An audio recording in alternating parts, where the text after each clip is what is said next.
Yes, guys. Now, today we're going to be talking about male pattern baldness, what the causes are and what the solutions are. So, the reason I'm going to be talking about this is because it's the most common type of hair loss in men globally. Yet, most of us have no real true understanding of why it happens, or at least no in-depth understanding of why it happens and why it's so common. So, we're going to delve into that and we're going to talk about some solutions as well. So having done some research, and actually I'm going to be sharing this in the description box below, the link to it. I'm also going to pop it up on the screen right now. So male pattern baldness is a condition that primarily affects the top and front of the scalp. We know this, even though it can go further back for some people. Now, genetic research has identified alleles associated with male pattern baldness. Now, alleles, that takes me back to GCSE biology, our 16-year-old exams. It's pure genetics.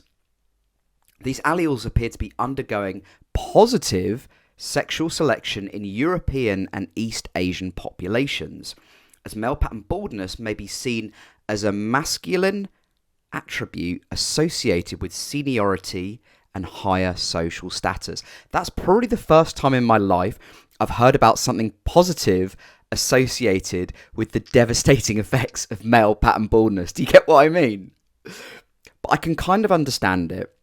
So you look at guys who go bald in their 20s and their 30s. Obviously, we usually associate baldness with people who are getting into their 50s, their 60s, and their 70s.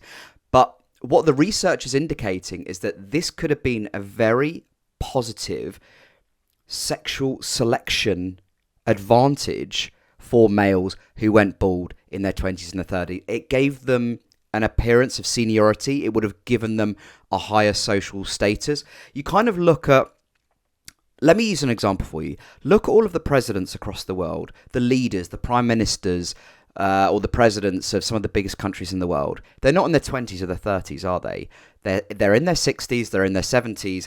Biden's in his 80s. But you look at all of these gentlemen, they look their age. Most of them are balding as well, unless they've done a Donald Trump and, used a ton of finasteride and minoxidil. But you look at them, and whether you like them or not, or you agree with their policies, you can see that they are senior individuals and they are leading a country. Whether they're doing a good job of it or not is a topic for another discussion. But they are senior figures. They have a higher social status than people in their 20s. So I can kind of see how evolutionarily this has worked out. And to our advantage, guys, who are watching this with male pattern baldness, if you're in your 20s and your 30s, not that it's going to help now, but several thousand years ago, let's go 10, 20,000 years ago, you would have been in a very, very good position in terms of sexual selection. You probably would have had a lot of females after your attention because they wanted to mate with you and procreate with you, because you back then would have been identified as having a higher social status than other men your age who had a full head of hair and would have looked a lot younger and would have been a lot further down the pecking order in terms of socially. Now, as the article says, the condition is caused by a combination of male sex hormones, and in brackets, balding never occurs in castrated men, which is really interesting, and it really hones in on the fact that this is very much based off of sexual hormones within the body, and you're generally born with it or you're not. And the castrated example shows that. And I've always wondered as well that with men who have a sex change to become a female, you never see them lose their hair because they're taking hormones that I suppose stop the hormones that they're born with from effectively shrinking the hair and it falling out earlier than it usually does in most men. Now we're going to get onto DHT. So many of you will probably heard of DHT. A lot of you might not have heard of DHT. I'm going to try and pronounce this correctly. So DHT, dihydrotestosterone. Men with early onset androgenic alopecia, aka before the age of 35, have been deemed the male phenotype equivalent for polycystic ovary syndrome. I never ever had a clue about that. So polycystic ovary syndrome is a condition that women have. I don't know the percentage of women that have it, but I know personally in my personal life women that do have it, so I assume it's fairly common. What the research is finding is that the male equivalent of that is effectively male pattern bald loss caused by this hormone, DHT, dihydrotestosterone. Now, increased DHT activity at the hair follicles on the top of your head where they're most sensitive to the DHT, this is mostly responsible for hair loss. Now, you'll have a genetic predisposition to have follicles on the top of your head that are highly more sensitized to the DHT, which causes the DHT to bind to them and shrink the hair on the top of your head over time. As many of you will notice who've watched this video, hair loss doesn't happen overnight. It happens over a period of years. It's progressive, it's slow moving, but it's not immediate. And that's why sometimes it can take us a while to actually work out if we're suffering from male pattern baldness or whether we might be suffering from alopecia, from genetics or something stress related or something like that. Also, I'm very briefly going to bring in finasteride, otherwise known as Propecia at this point. Now, many of you who will have followed my channel for a long time, you'll know that I'm not a big fan of finasteride because of the side effects. The side effects are not fun, especially when I took it years ago.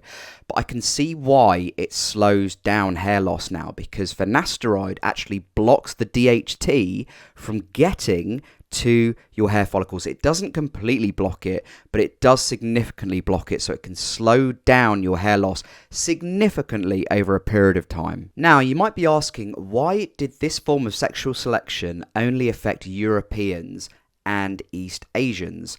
Well, the theory goes that African populations at the time kept their hair as a result of natural selection because it used to protect the sun beating down on their heads. Obviously, any of you who have been bald in the past, when you go out in the sun and it's really hot, your scalp is gonna burn, and it's gonna burn a lot. Obviously, Africa is a lot hotter than Europe is, so it may well have been that through natural selection, hair was kept on their heads because it would be a protective mechanism against the sun's damaging rays. Now, isn't that just fascinating? I love bringing a bit of science in where I can, and I've learned a lot just by sort of reading about those studies. So there you have it, guys. In summary, whilst we're talking about the causes, in summary, if you were born, if you're a white European or an Asian and you're bald now, if you were born 10, 20,000 years ago, you would have serious sexual capital. Serious sexual capital. Obviously, the tables have turned now. Evolution actually happens quite slowly. It hasn't quite caught up, but I could imagine that if humans are still around in 10, 20, 30,000 years, that hair loss, male pattern hair loss, will not be a thing anymore. Sexual selection would have caught up by then, and I'm pretty sure that pretty much everyone will have hair that grows naturally out of their head. Now, secondly, we've of course got the hormone issue with the DHT, and then thirdly, we have the genetic component. Male pattern baldness is inherited through the gene pool. So those are the three reasons why male pattern baldness happens. Regarding solutions, I suffer from a level of male pattern baldness. I also suffer from trichotillomania. I wear a hair system. It's been a really good solution for me. It's just worked really well. Low maintenance. I don't even notice it's on. It's not expensive, and it boosts your confidence so much in the modern day in 2024. You can walk with your head held high. You can feel $1,000,000. So that's the first solution. It's a solution I'd always recommend. It's non-surgical. There's no needles. There's no scalpels. Nothing like that. It's all natural, and it's very empowering as well. And if you don't like one system, you can go for another one. That's the great thing about it. You can experiment with it. You can be flexible around it. Another very common and popular solution, and it's increasing in popularity, are the hair transplants. Now, I'm sure if you're balding, you've probably done a fair bit of research on hair transplants and people going to Turkey and coming back with a full head of hair and that kind of thing. They are getting better. I'm not going to lie, they're getting better. But it's a big upfront cost. It's a big investment that's not guaranteed to work. You might have to have a couple more hair transplants after your first one. And it does involve scalpels and needles, and you will be put under general anesthetic, and it hurts. I know people who have had hair transplants, and yeah, they were just like, yeah, it was pretty sore, and it takes a long time. It takes like a year to see the full result, and it might not be the best result that you were hoping for. Google Wayne Rooney if you're wondering who I mean. And there's only so much natural hair, harvesting hair, that they can use around the back and sides. If you have really quite thin hair on the sides and back, you might not be a suitable candidate for a hair transplant. So all of these things are worth considering. And then the last solution, which I'm not really a big fan of the medical interventions. I'm not a fan of the finasteride. I'm not a fan of the minoxidil. I find it dries out your scalp. I find the finasteride has very undesirable side effects. There are other solutions like PRP, which is where they basically inject blood into your scalp to help stimulate basically like hair growth, so to stimulate the very very thin hairs which are getting thinner and smaller, tries to stimulate those by giving them more of a blood supply. The problem is that it doesn't stop the root cause, which is the DHT hormone binding to the receptor sites in the top of your scalp. It doesn't stop that, so you'd have to keep going all the time, and that would cost a heck of a lot of money over a lifetime, you'd imagine. Now, there's also microneedling and there's also laser, but for me, there's not enough research, good quality research, to back up the use of these particular interventions. If anyone can find really good quality peer-reviewed research on laser or PRP or microneedling, let me know in the comments box below. And I don't mean just bringing a few very small hair follicles back. I mean actually getting a good result whereby you look like you've got a full head of hair.